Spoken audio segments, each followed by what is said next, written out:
Vous connaissez tous Juliette Briens, cette formidable journaliste du magazine L'Incorrect, qui est désormais sur les plateaux télé. Alors, on la connaissait déjà chez Cyril Hanouna, Touche pas à mon poste, où elle était déjà brillante. Et elle est désormais régulièrement, enfin je m'avance peut-être un peu quand je dis régulièrement, mais je l'ai vue passer 2-3 fois sur BFM. Voilà, c'est incroyable. Bravo à elle d'être arrivée jusqu'à cet antre du démon. Elle est sur BFM et elle fait parler d'elle. Alors je vous invite évidemment à la suivre sur Twitter. Et puis, on va s'intéresser justement à ce qu'elle a déclaré sur BFM TV. C'était le 30 novembre dernier. Et elle a pris la parole à propos du drame de Crépol qui a coûté la vie à Thomas. Et elle est interrogée par les journalistes de BFM sur les moyens concrets qu'elle préconise pour en finir avec cette situation. Alors, on va analyser tout ça de manière évidemment amicale, puisque ce sera critique, mais dans le sens positif du terme. Je me garderai bien de donner quelques leçons que ce soit à Juliette, parce que l'exercice médiatique est déjà très très compliqué de prime abord. Mais alors en plus, quand on est dans un terrain aussi hostile que celui de BFM, voilà, c'est pas du tout une critique contre elle. Au contraire, Juliette est quelqu'un de très agréable. On échange de temps en temps et elle est vraiment vraiment très sympa. Donc c'est absolument pas une critique d'elle, mais par contre, c'est une analyse de ce qu'elle aurait pu dire, pu faire, et de ce que nous, surtout, c'est là où c'est intéressant, nous pourrions dire quand on est confronté aux mêmes demandes qui lui ont été faites, et bah vous allez voir, c'est pas si évident que ça, c'est parfois même un peu acrobatique. Donc ce que je vous propose, c'est qu'on regarde son intervention en intégralité, enfin j'ai coupé un ou deux passages, j'ai hésité à couper le petit excité là qui prend la parole pour dire qu'il a un quart espagnol et que du coup, il faut accueillir l'intégralité des peuples de la Terre dans le pays, bon, mais en même temps, je trouve ça intéressant. On va voir donc d'abord une question qui est posée par les journalistes, elle répond, elle est coupée, ensuite elle reprend le fil, et à la fin, vous voyez qu'elle reprend complètement l'initiative, c'est assez intéressant. On regarde ça tout de suite et on fait le commentaire ensuite. Dites, ça y est, on a déjà basculé, la France a basculé. Vos solutions, c'est quoi? Qu'est-ce que vous demandez? Comme tout à l'heure, j'ai dit, il faut concrètement, il faut déjà arrêter l'immigration. Ça, c'est sûr. Là, on parle évidemment de français, je le conçois. Mais il faut l'arrêter, cette immigration, parce que les étrangers sont responsables d'une partie gargantuesque en tout cas, de la violence dans ce pays. Il faut réintroduire la France dans la vie de ces jeunes, qui ne se reconnaissent plus dans la France. Et ça veut dire quoi? Ça veut dire quoi? Alors, il faut à déjà... la baïonnette, j'imagine. Pas du tout.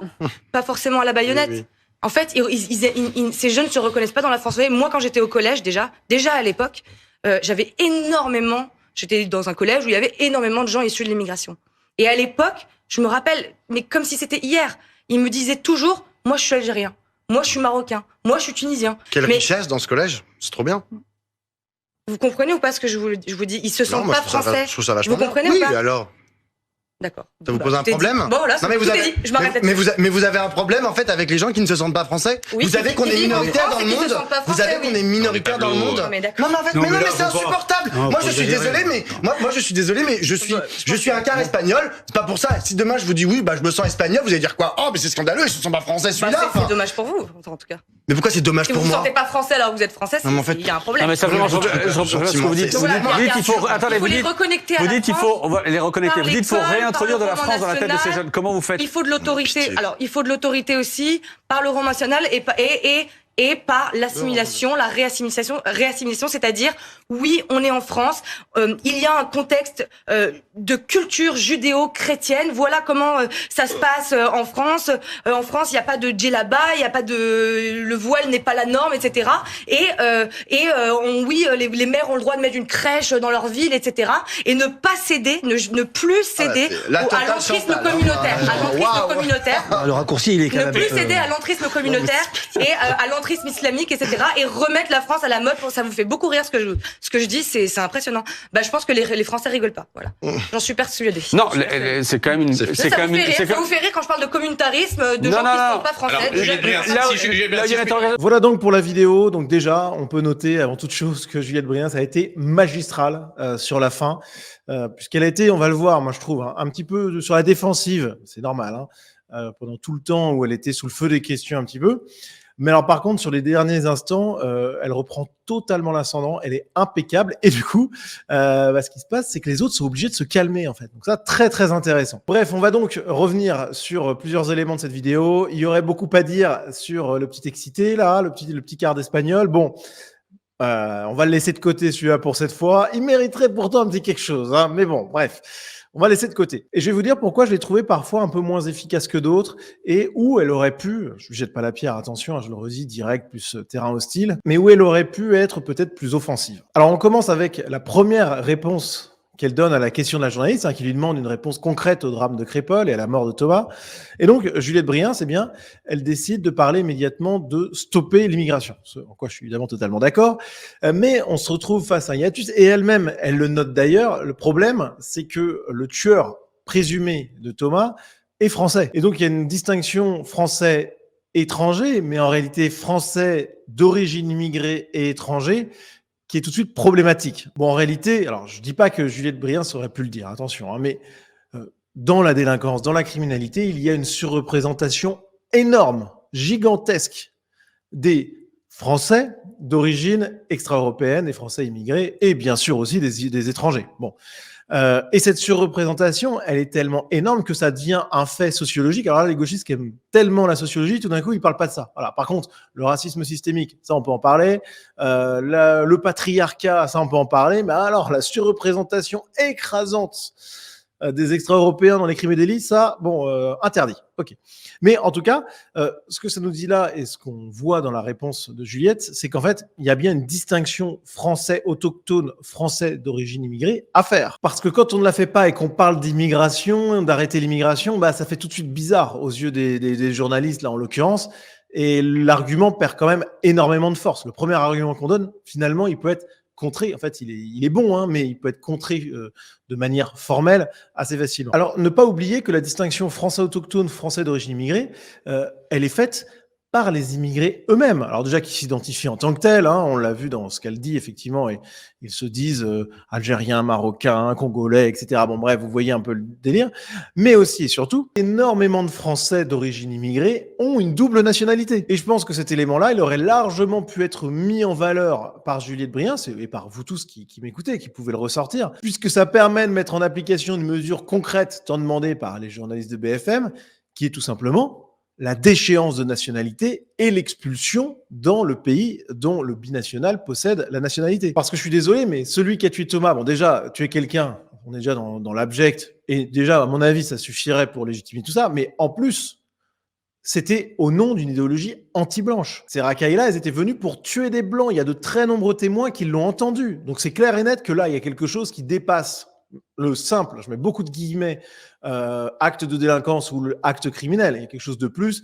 Et là, il n'y a pas de discussion à avoir. Première mesure concrète pour l'assassin de Thomas, si cette possibilité existe, à l'issue de sa peine, qu'on espère la plus longue possible, déchéance de nationalité française et expulsion dans son pays d'origine dont il détient encore la nationalité. Alors parlons du concret. Vous savez que moi, j'aime beaucoup parler des questions concrètes à droite parce que je pense que comme dans tous les camps où il y a beaucoup d'intellectualisme et d'idéologie, bon, on a souvent de très grandes idées, mais il y a un révélateur de la pertinence, de la justesse ou pas de ces idées, c'est le réel, c'est le concret. Donc moi, j'essaye autant que faire se peut de toujours penser contre moi-même, toujours soumettre ces idées, ces grandes idées, ces beaux discours que j'ai et de les confronter au réel pour voir si ça tient. Et d'ailleurs, c'est marrant parce que quand les journalistes posent cette question du concret, on sent Juliette qui est un poil déstabilisée. Alors là encore, je lui jette pas la pierre, surtout pas, mais on sent que voilà, elle embraye direct sur l'immigration un peu par réflexe, mais c'est compliqué en fait de réfléchir concrètement sur des mesures applicables.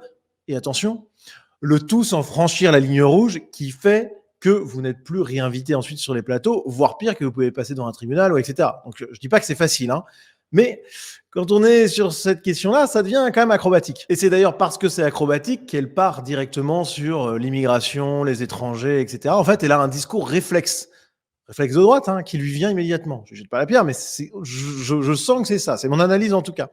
Donc, elle parle de solutions qui sont arrêter l'immigration, mettre en avant le roman national, le retour de l'autorité, faire l'assimilation, lutter contre l'islamisation du pays, etc. Tout ça, c'est très bien. Et encore, on va y revenir parce qu'il y a 2-3 points quand même, on pourrait en discuter. Mais on sent que c'est un discours réflexe et puis que c'est quand même très éloigné de ce qu'il faudrait dire. Alors, qu'est-ce qu'il faudrait dire, me direz-vous? Des choses très compliquées à dire sur le plateau de BFM, donc pas de souci pour que je ne les dise pas. Mais par contre, vous, voilà, quand vous êtes avec des amis à discuter de tout ça, voilà, moi je vais vous donner mes solutions. Alors concrètement, en partant du cas particulier, puis en dézoomant peu à peu, déjà sur le cas de Crépol, il faudrait déchoir sa nationalité ce meurtrier, l'expulser à l'issue de sa peine, j'ai déjà dit, puis pourquoi pas envisager l'expulsion de sa famille et de ses proches, voilà, parce qu'il ne vient pas de nulle part. Ce triste personnage, il est bien le fruit d'un milieu familiale, sociale, etc. Et il faut avoir une enquête là-dessus. On peut pas laisser ça impuni. C'est impossible. En plus, il faut envoyer un message général, clairement. Plus largement, en dézoomant un peu, il faut en finir avec le laxisme judiciaire qui incite à passer à l'acte. S'il n'y avait pas cet infernal laxisme judiciaire en France, je peux vous dire que tout serait très différent. Je suis à peu près certain que la situation avec Ripoll n'aurait pas dégénéré de cette manière-là. Si on était dans un pays où il y avait des peines dures, enfin pas dures en fait, des peines normales, finalement, les espèces d'apprentis criminels, ils resteraient dans leurs fantasmes. Ils ne mettraient pas ces fantasmes en application. Qu'on n'aurait pas eu ce drame de Crépol, je pense. En tout cas, il y aurait beaucoup moins de cas comme ça, c'est certain. Ensuite, toujours dans l'idée de dissuasion, parce que dans le laxisme judiciaire, il y a la dissuasion, il y a aussi la punition, qui est très importante, mais aussi la dissuasion. Mais on a également de permettre le port d'armes citoyen, voilà, que des gens lambda, alors, qui sont formés, qui passent des tests pour être sûrs qu'ils peuvent le faire, etc., qu'il puisse y avoir un port d'armes citoyen de nombreuses personnes en France, ça me paraît tout à fait normal. Surtout qu'on est en train d'entrer dans un pays qui se tiers-mondise à vitesse grand V, donc malheureusement, il va falloir des mesures comme ça. Parce qu'il y a un moment où en fait, on ne va pas se laisser tuer sans rien faire. C'est pas possible. Je rappelle que là, dans le cas de Crépol, il y avait plusieurs gendarmeries un peu à équidistance. Les gendarmes, ils arrivent bien après la bataille. Donc, il y a un moment, il faut il faut se défendre soi-même. Alors, le strict minimum pour moi, si on n'accepte pas le principe du port d'armes citoyen assez large, au minimum, que les vigiles qui suivent un entraînement spécifique, etc., puissent être armés. Voilà. Je pense que là, il y avait des vigiles. À l'entrée des salles de concert, il peut y avoir des vigiles, etc. Bon, au Bataclan, si les vigiles avaient été armés, ça aurait changé les choses. Voilà, je dis pas que ça ne serait pas passé, mais peut-être qu'il y aurait eu moins de morts parce qu'il y aurait eu une riposte, ou peut-être que les terroristes n'auraient même pas frappé parce qu'ils auraient eu peur d'aller à un endroit où il y avait des vigiles armés. Là, à Crépol, ça aurait résolu la question immédiatement. Voilà. Il faut armer des gens à un moment, parce que les policiers ne suffisent pas. Et puis, en dézoomant encore plus, et là, on en revient aux solutions de Juliette Briens, en finir avec l'immigration extra-européenne, bien entendu, expulser tous les clandestins sur le territoire, expulser les criminels et les délinquants étrangers. Voilà, ça me paraît logique. Non, mais là, c'est du bon sens absolu. Il n'y a même pas de discussion. Dans tous les pays du monde, c'est comme ça. Voilà. Il n'y a que dans le pays rongé par le gauchisme qui est la France que ça se fait pas. Et puis même pour aller plus loin, on a plein de binationaux en France, et même tarif, si y a un crime, s'il y a plusieurs délits, etc. Alors peut-être pas des délits routiers, enfin quoi que, j'en sais rien, mais déchéance de nationalité et expulsion. Voilà, terminé. Cet ensemble de choses que je viens de vous dire, peut-être qu'il n'est pas facile à défendre sur le plateau de BFM. Et encore. Bon, là, je vous ai donné quand même une version light qui, globalement, fait consensus et je pense que c'est ce qu'on peut répondre. Mais attention, moi, j'ai préparé cette vidéo, j'ai réfléchi en voyant les réponses de Juliette. J'aurais pas fait mieux qu'elle, sans doute, face aux questions des journalistes. Attention, c'est pas une critique, je me répète. Mais là, c'est quand même le strict minimum et globalement, je pense pas que ça soit un discours inaudible. C'est pas la remigration totale, etc. C'est pas un truc complètement fou. Simplement, c'est vrai que même si Juliette avait eu tout ça parfaitement en tête au moment de se préparer à répondre, je pense pas qu'elle l'aurait dit, parce que c'est assez indicible en fait. On est quand même dans des choses qui paraissent totalement normales à plein de gens en France, mais qui sont quand même durs à assumer sur le plateau de BFM. Donc c'est pour ça, à mon avis, qu'il y a eu En fait, elle a dû voir plein de mots défiler, elle a dû voir des mots-clés incroyables dans sa tête au moment où les journalistes lui posent la question du concret. Mais bon, elle a dit, bon, on va se calmer, on va retourner au discours de base, le roman national, l'assimilation, etc.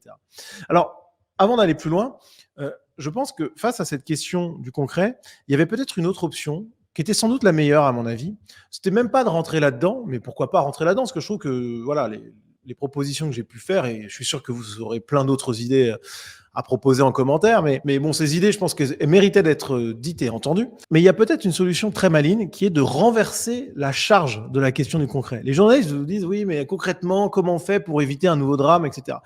Je pense qu'il faudrait être capable de leur répondre un truc du genre, puisque vous parlez de concret, messieurs les journalistes, comment feriez-vous pour éviter que la France sombre complètement dans les décennies à venir, avec plus de 500 000 entrées d'étrangers, d'immigrés par an sur le territoire? Comment vous feriez concrètement pour éviter la tiers-mondisation, l'ensauvagement, etc., alors que tout est déjà là? Comment vous feriez concrètement pour me vendre votre utopie du vivre ensemble, pour me dire que tout va bien se passer? Comment vous feriez concrètement pour me jurer qu'un autre Crépol n'arrivera pas, etc., etc.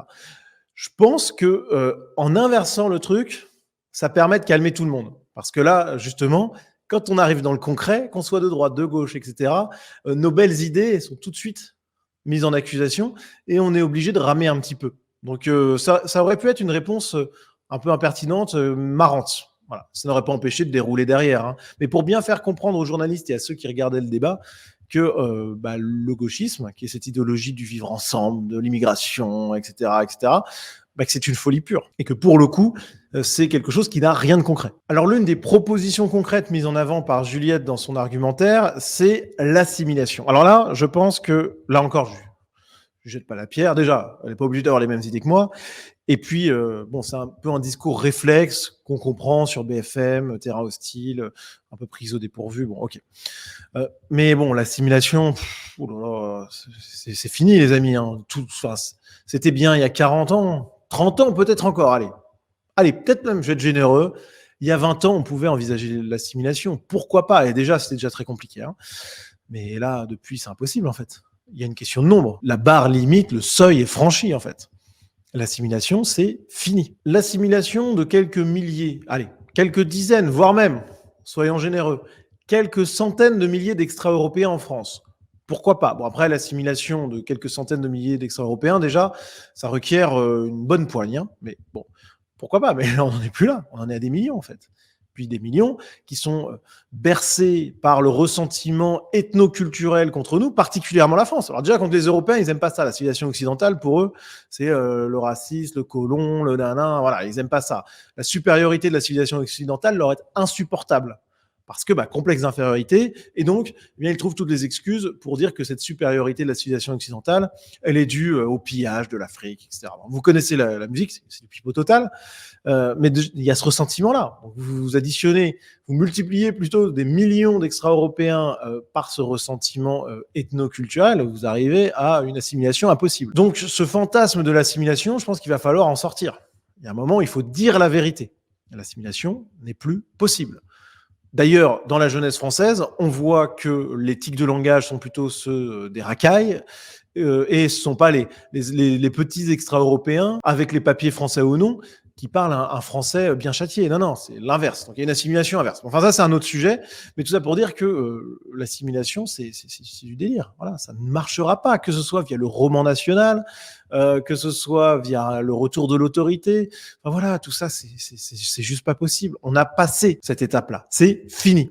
Donc, quand on parle de l'assimilation comme une solution, non.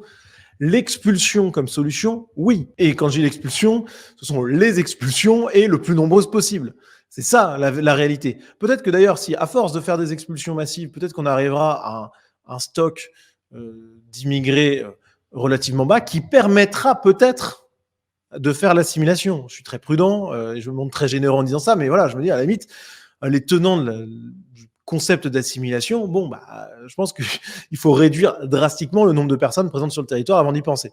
Mais voilà, tout ça, c'est complètement dépassé. Voilà, ça n'existe pas. On le voit bien. Enfin, je veux dire, n'importe qui regarde le monde tel qu'il est, le monde concret, voilà, on voit que dans ce pays, l'assimilation, ça ne marchera pas. Et le gros problème de tout ça, je vais vous le dire, alors c'est ce qui fait d'ailleurs le lien entre la question de l'assimilation et puis ce problème de distinction entre Français autochtones et Français d'origine immigrée. En fait, tout ça se recoupe.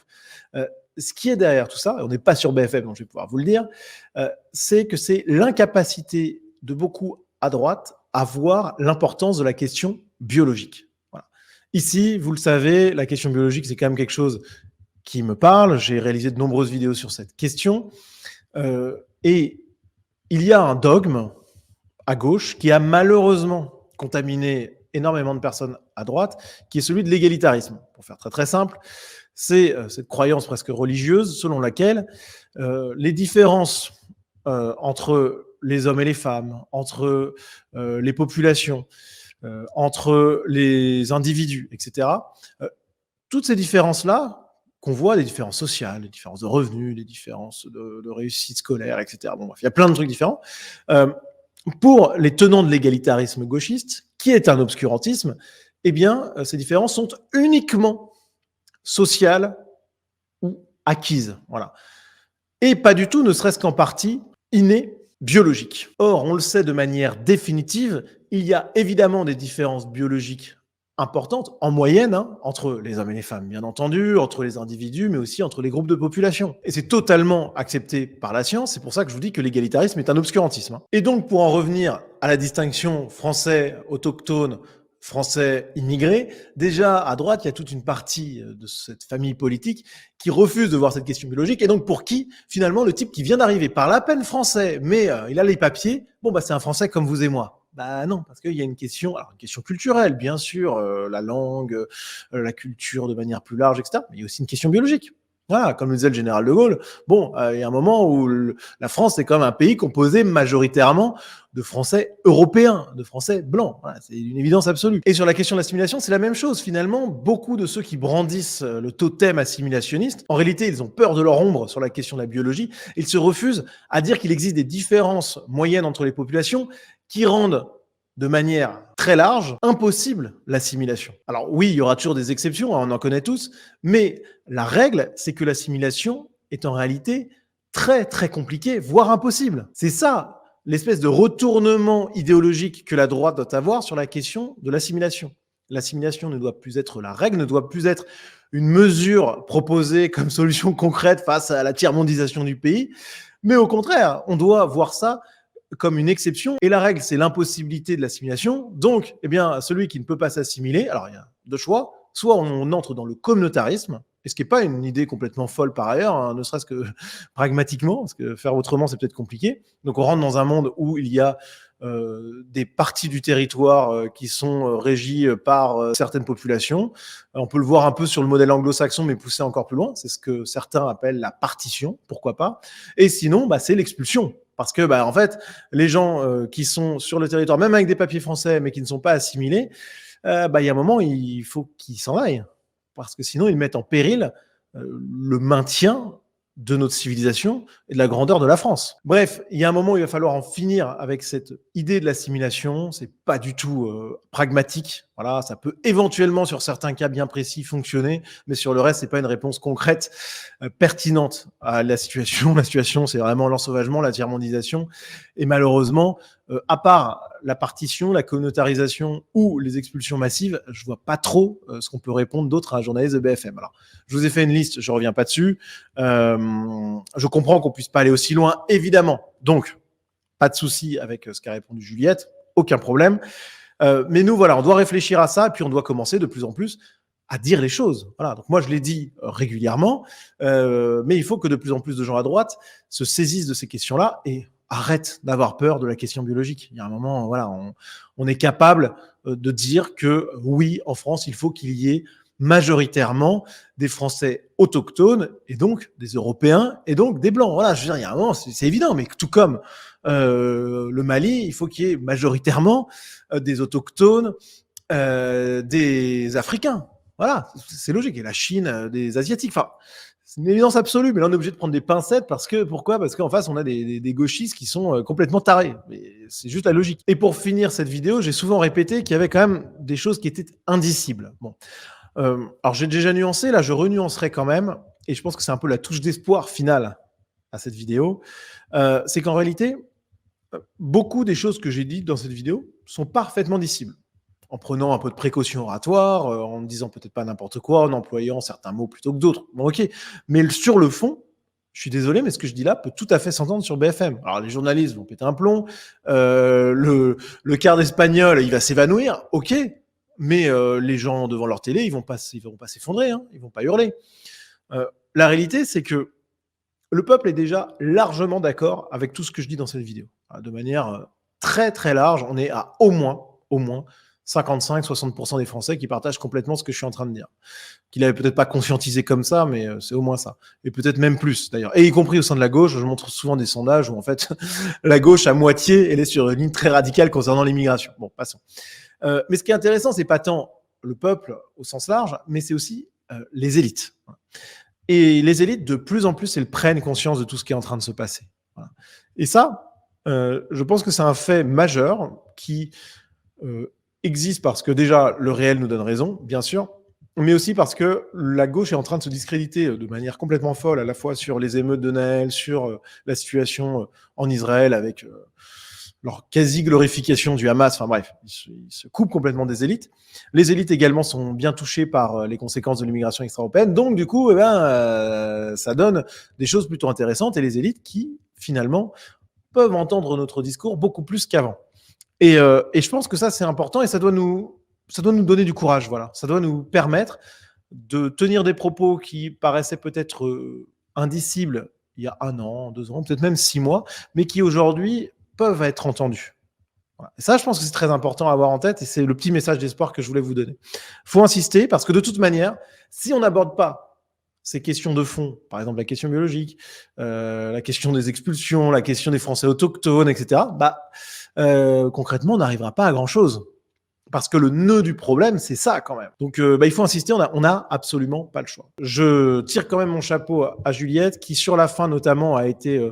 en fait, elle a repris l'ascendant, elle a été dans l'agressivité, dans la combativité, quand elle leur dit « Mais attendez, mais vous êtes en train de vous moquer, alors que les Français, en fait, ils ne se moquent pas du tout de ça, l'islamisation, ça leur parle, vous vous foutez de ça, vous vous rendez bien compte que vos rires vont déranger. » Et je pense que cet esprit combatif, c'est la clé de tout.